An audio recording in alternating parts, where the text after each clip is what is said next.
Hi, I'm Lara Zeidan, the writer-director of Three Centimetres. Thank you.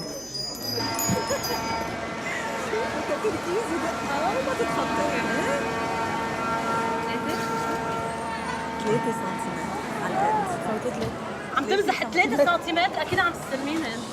سوري. جربتها.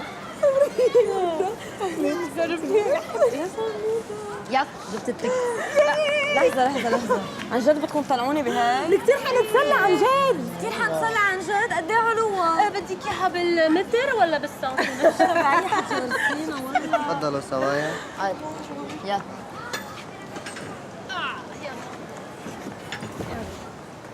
زيحي تمارا. بروقي طيب ولا قطع. شكرا. صبايا بشرفكم شنو يا رب شو بتلقي كثير حنتسلى. قربي.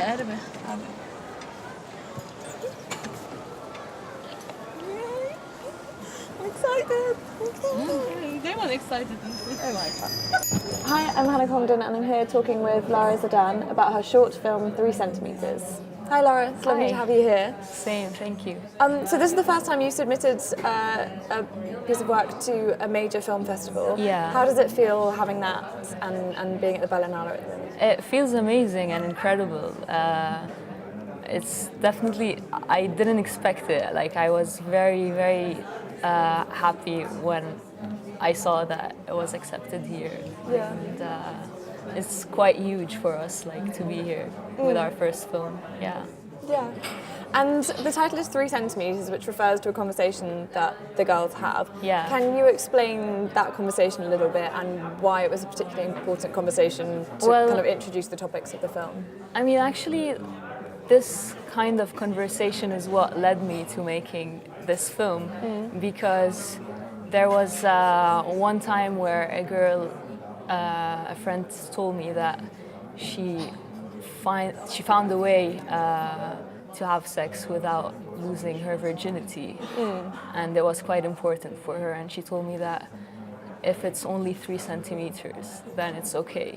And like, I was quite shy at the time, and I didn't speak about personal stuff with people, so I just said okay to her. Like, that was the end of our conversation. And but I kept thinking of it because it didn't make so much sense to me. Like, how does it work with 3 centimeters? So it stayed with me, and then I found myself writing a script that starts with that.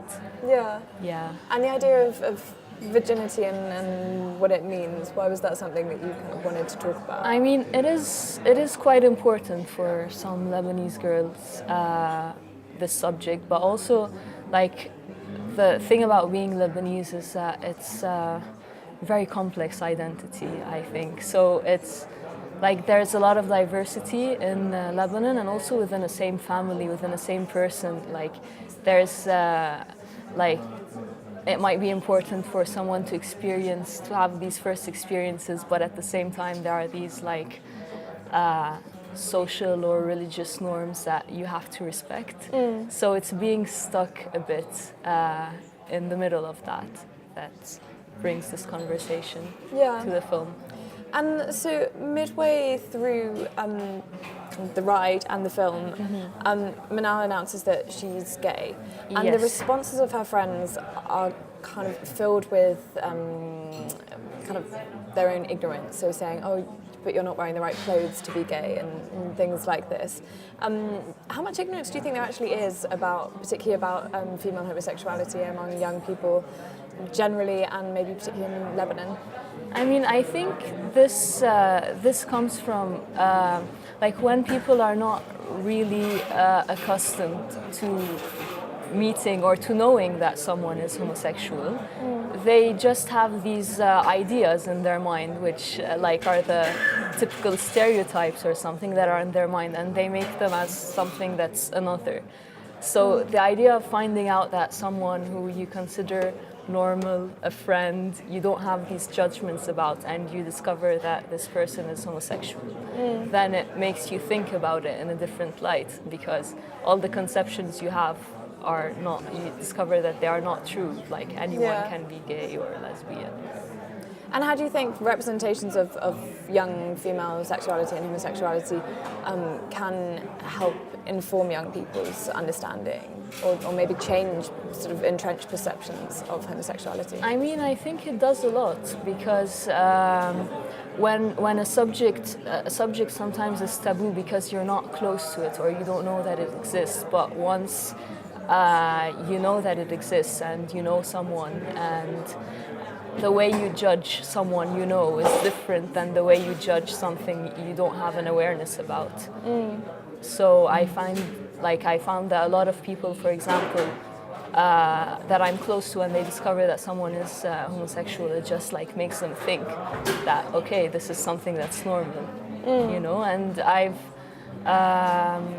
had a lot of stories about people who have changed their perceptions once they knew someone. Yeah. Yeah. And I think at a young age, women can sort of be competitive rather than supportive about in conversations about sex, and that's something that we see a little bit in this film between the dynamics between the different girls. You can see that sort of some are almost being boastful about particular knowledge of sex, but even if it's usually kind of ignorance. Why is it that, or how is it that we teach women to not be supportive and to almost take on these patriarchal attitudes about sex at such a young age as well? I don't really know how to answer that, like, to be honest. Was it something that you had in the back of your mind when you were trying to portray these dynamics? I think it's not really a competitive thing, but it's rather like each one of them experiences these things in a different way, and it's also a struggle to be accepted, you know, among all of them. Like, there's an issue about, for example, Susie not really accepting the idea of homosexuality, but it's also about her accepting her desires versus her will to stay a virgin, you know, like it's complex, like for each one of them, and it's this complexity in a different way that meets itself like on this Ferris wheel. For me.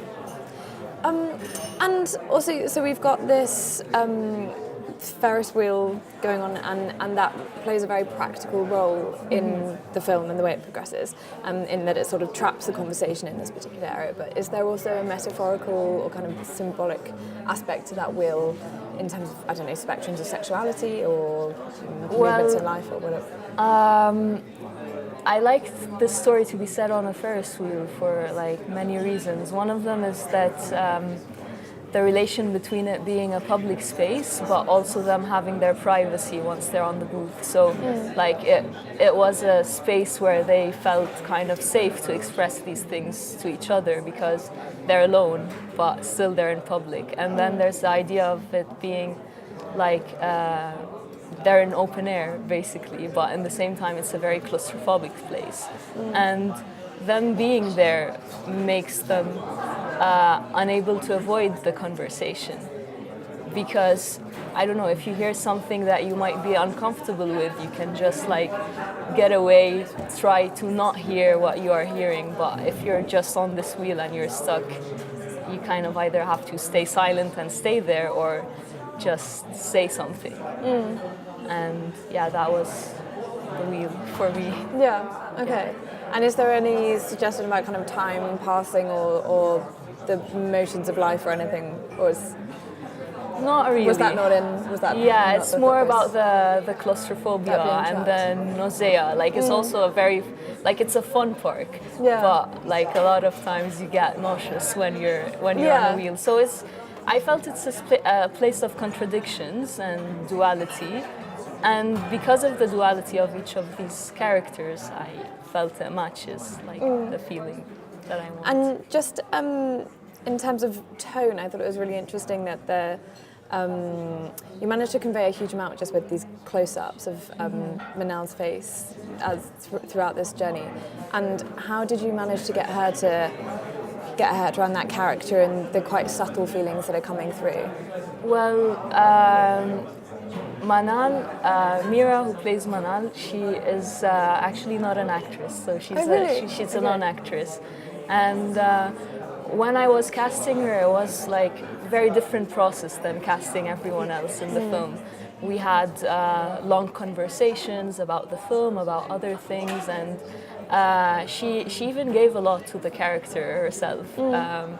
She made some suggestions about the ending, because she told me that when she read it, she felt that the script is very beautiful, but if she just says, I'm gay, she felt that it's not enough, that something has to happen after that. And having her also like set a different mood among the three girls, because they, like, there's something that made them uncomfortable, and I felt that this discomfort brought out a lot of the tension that I wanted. Yeah, so are the others actors? Yes, the three of them are actresses. Okay. Yeah. Right, that's really interesting. Yeah. Okay. Thank you so much for talking to us today. Thank you very much.